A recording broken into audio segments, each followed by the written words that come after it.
Bismillahirrahmanirrahim. Assalamualaikum warahmatullahi wabarakatuh. Alhamdulillahi rabbil alamin. Wassalatu wassalamu ala rasulillahil karim wa ala alihi wa sahbihi ajma'in wa ba'd. Saudara-saudariku dimanapun Anda berada, semoga Allah subhanahu wa ta'ala memuliakan, menyehatkan, melindungi kita sampai dengan detik ini kita dapat bersua. Dan lebih dari itu, semoga Allah subhanahu wa ta'ala senantiasa memberikan taufik, panduan untuk menjalani kehidupan di dunia ini agar mendapatkan rahmat Allah subhanahu wa ta'ala yang bisa kita bawa pulang menghadap Allah pada hari kiamat kelak, insyaallah. Teman-teman, malam ini di tanggal 26 Oktober 2023 Masehi, edisi spesial yang biasanya kita membahas Aqsa dengan cukup panjang. Kali ini kita ingin berbagi pesan yang sangat singkat, yang dalam singkat ini kita ingin mengingatkan baik kepada diri saya pribadi dan kepada kita semua tentang satu bagian dari ayat Al-Quran yang kiranya penting kita renungi, yaitu Quran surah ke-81 At-Takwir di ayat ke-26, saat Allah subhanahu wa ta'ala berfirman, "Fa'aina tadhhabun?" Maka engkau itu sesungguhnya mau kemana? Ayat yang singkat tapi begitu padat dan sangat mendalam, memberikan satu kesan yang cukup menusuk ke dalam jiwa setiap manusia. Pertanyaan yang datang langsung dari pencipta kita, sesungguhnya engkau mau kemana? Allah sudah menjelaskan mengapa kita diciptakan. Allah sudah memberikan jalan kehidupan bagi kita dan menerangkan konsekuensi di balik pilihan-pilihan yang kita tetapkan untuk menempuh jalan-jalan yang dimaksudkan. Bila benar, resikonya seperti ini. Bila salah, konsekuensinya demikian. Maka, di antara sekian manusia yang telah mengetahui semua konsekuensi itu, terkadang masih mengedepankan bujukan-bujukan atau bahkan pengaruh-pengaruh nafsunya agar bergeser dari nilai-nilai kebaikan, bahkan nilai kemanusiaan yang telah Allah tetapkan. Ketika Allah menyampaikan, "Tidaklah aku ciptakan jin dan manusia itu kecuali untuk menaati aku, untuk beribadah kepada aku." Jadi sifat menjalani kehidupan di muka bumi ini adalah dilandaskan pada kepatuhan kita kepada Allah subhanahu wa ta'ala. Kepatuhan itulah yang disebut dengan ibadah. Patuh, tunduk, patuh, bahasa Arabnya itu disebut dengan Islam. Jadi Islam dalam pengertian etimologi secara bahasa artinya tunduk, patuh, taat. Orangnya disebut dengan Muslim. Jadi setiap manusia itu konsekuensinya memang mesti patuh, tunduk dan taat kepada Sang Pencipta, yaitu Allah subhanahu wa ta'ala. Karena itu ketika Allah menyampaikan di dalam firman-Nya, "Wa ma khalaqtul jinna wal insa illa liya'budun." Tidaklah aku ciptakan jin dan manusia itu kecuali untuk menjadikan seluruh aktivitasnya agar menaati Allah subhanahu wa ta'ala, dijadikan sebagai ibadah. Jadi kita dari bangun tidur sampai tidur itu sejatinya adalah memetakan kurikulum untuk menaati Allah dalam bingkai ibadah, dilatih dalam bentuk ritual. Ritual itu untuk mengaktifkan titik spiritual kita, titik roh kita. Segala yang terkait dengan roh disebut rohani. Jadi dalam diri kita ini ada spiritnya, ada rohnya. Dan itu adalah titik latihan pertama untuk mengaktifkan ya titik-titik kebertuhanan. Jadi ketika Allah sampaikan, "Tidaklah aku ciptakan engkau kecuali untuk menaatiku." Nah, titik ketaatan itu ya disebut dengan titik ritualnya. Ibadahnya ibadah ritual, ya keadaannya keadaan spiritual, itu yang penting kita aktifkan dulu. Itu sebabnya diminta kita sholat untuk mengoneksikan diri kita, mengaktifkan sinyal itu dengan Allah subhanahu wa ta'ala, dengan Sang Pencipta. Sehingga ketika terkoneksi, terbangun kesadaran dari dalam diri kita sebagai sebuah fitrah.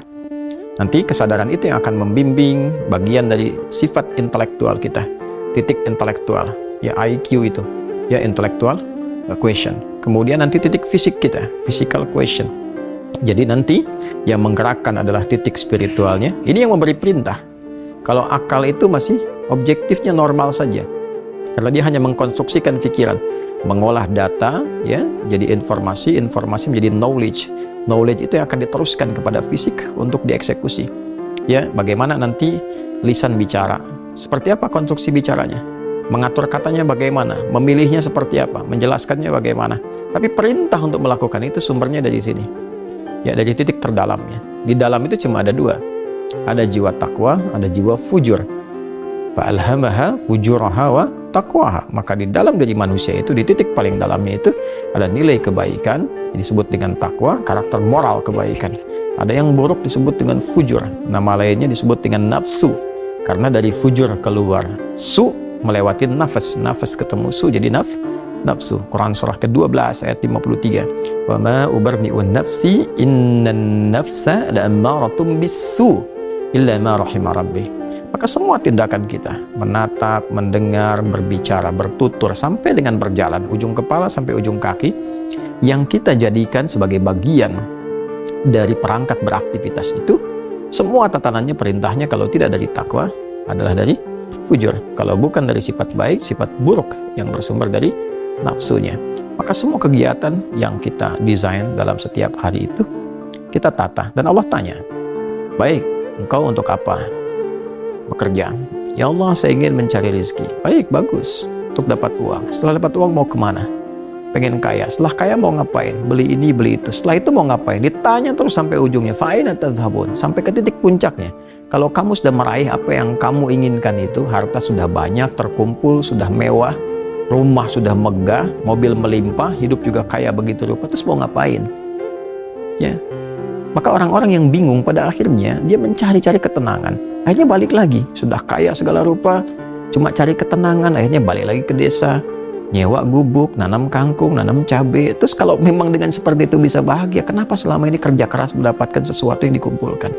Balik ditanya, kamu kedudukan pengen jadi apa? Terus yang di militer pengen dapat bintang 1, 2, 3, 4, kalau perlu jenderal besar, bintang 5. Setelah itu mau ngapain? Mau diarahkan kemana semua itu? Karena pada akhirnya semua bintang akan berguguran. Ya, wafat juga, meninggal juga. Kalau sudah selesai, purna, selesai.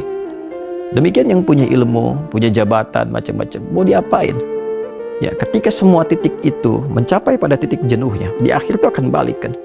Ya, jabatan purna, harta juga jenuh, ya. Nah, di titik itu kita disadarkan, ditanya, mau kemana? Maka dijawablah dengan jawaban yang sangat mendalam. Inni dzahibun ila rabbi sayahdi. Yang terbaik adalah katakan, saya ini menyiapkan bekal untuk berjumpa dengan Rabbku. Itu jawaban yang paling indah. Ya, jadi kalau ditanya, mau kemana hidup ini? Kata Quran jawab, aku menyiapkan bekal untuk kembali dan berjumpa dengan Rabbku yang telah menciptaku. Dari situlah kemudian Allah katakan, aku berikan petunjuk kalau begitu. Yahdin, ya, aku berikan petunjuk, kata Allah. Jadi orang-orang yang menyiapkan semua aktivitasnya dan dia lakukan untuk Allah, berjumpa dengan Allah, maka Allah akan berikan petunjuk dalam setiap aktivitas kehidupannya.